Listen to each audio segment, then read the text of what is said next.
ఎన్నికలకు ముందు అబద్ధపు హామీలు ఇచ్చి కూటమి ప్రభుత్వం అధికారంలోకి వచ్చిందని ఎమ్మెల్సీ పర్వతిరెడ్డి చంద్రశేఖర్ రెడ్డి అన్నారు. ఎన్నికల్లో ఇచ్చిన హామీలు ఇప్పటి వరకు ఒక్క పథకాలు కూడా ఇవ్వలేదన్నారు. నెల్లూరులో వైసీపీ కార్యాలయంలో జరిగిన విలేకరుల సమావేశంలో ఆయన మాట్లాడారు.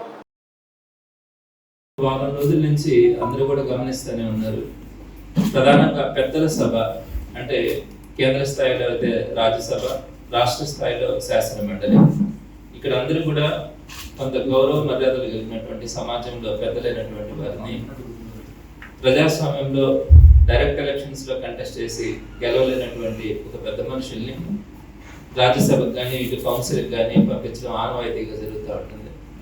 మరి అలాంటి పరిస్థితుల్లో పెద్దల సభలో ఉన్నటువంటి సభ్యులే వారికి ఉన్నటువంటి గౌరవాన్ని పక్కన పెట్టి ఇటీవల కాలంలో వారు పార్టీలు ఫిరాయిస్తున్నటువంటి తీరు ఏదైతే జగన్మోహన్ రెడ్డి గారు ప్రధానంగా నమ్మి వారందరికీ కూడా ఒక అవకాశం ఇచ్చినప్పుడు, పార్టీ వారిని గౌరవించినప్పుడు అలాంటి పార్టీకి మోసం చేస్తూ జగన్మోహన్ రెడ్డి గారికి అన్యాయం చేస్తూ ఈరోజు పార్టీ ఫిరాయించడం అనేది ప్రజలందరూ కూడా ఆసక్తించుకుంటా ఉన్నారు. మరి ప్రధానంగా చంద్రబాబు నాయుడు గారు ఎలక్షన్స్ ముందు అనేక హామీలు ఇచ్చారు. మీరు అందరూ కూడా గమనించే ఉంటారు. ఆ హామీలు ఏది కూడా నెరవేర్చలేక ఈరోజు డైవర్షన్ పాలిటిక్స్ అంటే ఇలా అవతల పార్టీలో ఉండే వాళ్ళని ప్రలోభ పెట్టి వాళ్ళందరినీ లాక్కొని ప్రజల యొక్క మనస్సుని, కాన్సన్ట్రేషన్ ని డైవర్ట్ చేసే క్రమంలో ఇవన్నీ కూడా చంద్రబాబు నాయుడు గారు మొదటి నుంచి కూడా అలాంటి పద్ధతులు ఆయన చేస్తూ ఉండడం అలవాటు. మరి అందులో భాగంగా ఈరోజు ఆయన ఇచ్చినటువంటి హామీలు అన్ని కూడా ఫెయిల్ అవుతా ఉన్నారు. ఈరోజు ప్రజల్లో తల్లికి వందనం అంటే బిడ్డలను చదివించుకునేటప్పుడు ఒక్కొక్క బిడ్డకి 15,000 రూపాయలు, గతంలో ఒక తల్లికి 15,000 ఇస్తే ఈ రోజు ప్రతి బిడ్డకి నేను 15,000 ఇస్తానని చెప్పి చంద్రబాబు నాయుడు గారు తల్లికి వందనం తీసుకుని వచ్చారు. ఈ రోజు ఆ తల్లులందరూ కూడా ఆ 15,000 రూపాయలు ఇస్తే బిడ్డలను చదివించుకోవాలన్న ఆలోచనతో వాళ్ళందరూ కూడా ఆశగా ఎదురు చూస్తూ ఉన్నారు. కానీ వాళ్ళ ఆశలు ఎక్కడా కూడా నెరవేరే పరిస్థితి కనిపించట్లేదు. రాష్ట్రంలో 1 కోటి మంది ఆడబిడ్డలు, మహిళలు కానీ వీళ్ళందరూ కూడా 18 సంవత్సరాలు నిండినటువంటి ప్రతి ఆడబిడ్డకి కూడా నెలకి 1,500 రూపాయలు ఇస్తారన్నప్పుడు ఆశగా వారందరూ కూడా చంద్రబాబు నాయుడు గారికి ఓట్లేశారు. మరి ఈ రోజు ఆడబిడ్డ నిధి ఎలా పోయిందో అర్థం కావట్లా. అలానే మన రాష్ట్రం రైతుల మీద ఆధారపడినటువంటి రాష్ట్రం. వ్యవసాయం మనకి ఒక ప్రధానమైనటువంటి పంట. మరి రైతన్నలకు అందరికీ కూడా గతంలో రైతు భరోసా కింద 13,500 ఇస్తే చంద్రబాబు నాయుడు గారు 20,000 రూపాయలు ఇస్తామన్నప్పుడు ఆశగా రైతులందరూ కూడా చంద్రబాబు నాయుడు గారికి ఓట్లేశారు. మరి ఈ రోజు ఆ రైతు భరోసా ఎప్పుడు వస్తుందా అని రైతన్నలందరూ కూడా ఒక పక్క పంటలు వేసుకునే క్రమంలో ఎదురు చూస్తూ ఉంటే ఎక్కడా కూడా ఆ రైతన్నకి భరోసా కనిపించట్లేదు, అండ కనిపించట్లేదు. అలానే నిరుద్యోగ వృద్ధి, సుమారుగా 15 లక్షల మంది యువత నిరుద్యోగ వృద్ధి చంద్రబాబు నాయుడు ఇస్తారన్నప్పుడు వారందరూ కూడా ఆశగా అధిక శాతం మంది చంద్రబాబు నాయుడు గారికి ఓట్లు వేస్తే ఈ రోజు ఆ నిరుద్యోగ వృద్ధి గురించి ఆలోచన చేస్తున్నట్టుగా కూడా కనిపించట్లా. అలానే 20 లక్షల ఉద్యోగాలు ఇస్తారని చెప్పారు.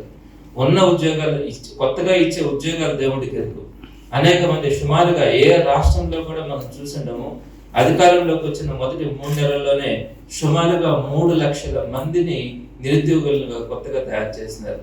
అంటే వాలంటీర్లు ఉన్నారు. వారందరికీ కూడా నేను 10,000 రూపాయలు ఇచ్చి వారిని కొనసాగిస్తానని చెప్పి 2,30,000 మంది వాలంటీర్లు అందరినీ కూడా ఈ రోజు నడి రోడ్డు మీద నిలబెట్టారు. అలానే అనేక మంది అవుట్ సోర్సింగ్ ఉద్యోగులు అందరినీ కూడా ఈ రోజు తీసేస్తా సుమారుగా ఇప్పటికి 3 లక్షల మంది నిరుద్యోగులకు కొత్తగా తయారు చేసినటువంటి ఘనత నా దేశంలో ఏ రాష్ట్రంలో కూడా ఉండదు. మన రాష్ట్రంలోనే ఆ విధంగా ఏర్పడి ఉంటుంది అన్నారు. అలానే ఉచిత గ్యాస్ సిలిండర్లు అన్నారు. ఇలా అనేకమైనటువంటి పథకాలు చంద్రబాబు నాయుడు గారు 2024 ఎలక్షన్స్ ముందు చెప్పి అధికారంలోకి వచ్చిన తర్వాత ఈ రోజు ఏ ఒక్క పథకం కూడా వారికి వాళ్ళ ఆశలకి అమలు చేయకుండా ఈ రోజు వారందరినీ కూడా నడి రోడ్డు మీద నిలబెట్టి ఈ ప్రలోభాలకు గురి చేసి ఈ ఎమ్మెల్సీలు అంటేనేమి రాజ్యసభ ఎంపీలు అందరినీ కూడా తమ పార్టీలోకి తీసుకునే దాని మీద కాన్సన్ట్రేషన్ పెడుతూ కొన్ని వేల కోట్ల రూపాయలు అక్కడ ఖర్చు చేయడం అనేది ఎంత దురదృష్టమో ప్రజలందరూ కూడా గమనిస్తూ ఉన్నారు. ఎప్పుడు కూడా ఒకటి గుర్తుపెట్టుకోవాలి, ఇలా మోసం చేసిన వారిని కానీ నమ్మినటువంటి వ్యక్తుల్ని ఇబ్బంది పెట్టినటువంటి నాయకుల్ని ఎక్కడ కూడా ఏ రాష్ట్రంలో కానీ ఎక్కడ కూడా వారిని విశ్వసించడం అన్నది ప్రజలు ఎప్పుడు కూడా ఎక్కడ కూడా చూడం మనం. ఇలాంటిది చంద్రబాబు నాయుడు గారు కానీ మిగతా నాయకులు కానీ ఆ విషయాన్ని తెలుసుకోవాలి. ఎక్కడైనా చరిత్రలో నమ్మక ద్రోహం చేసినటువంటి వారికి ఒక మళ్ళా భవిష్యత్తు ఉందా లేదా అనేది కనుక చూసుకుంటే లేదనే ప్రతి ఒక్కరు కూడా చెప్పొచ్చు.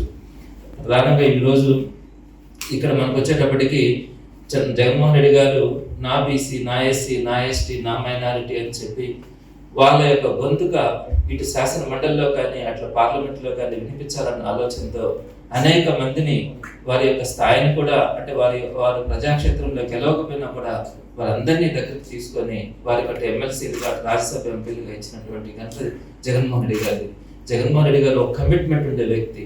ఒకరికి ఒక మాట చెప్తే చేయాలి, ఎంత కష్టం వచ్చినా కూడా అతనికి అండగా నిలబడాలి అని ఆలోచించేటువంటి గొప్ప మనసు కలిగినటువంటి జగన్మోహన్ రెడ్డి గారు అనేక మందికి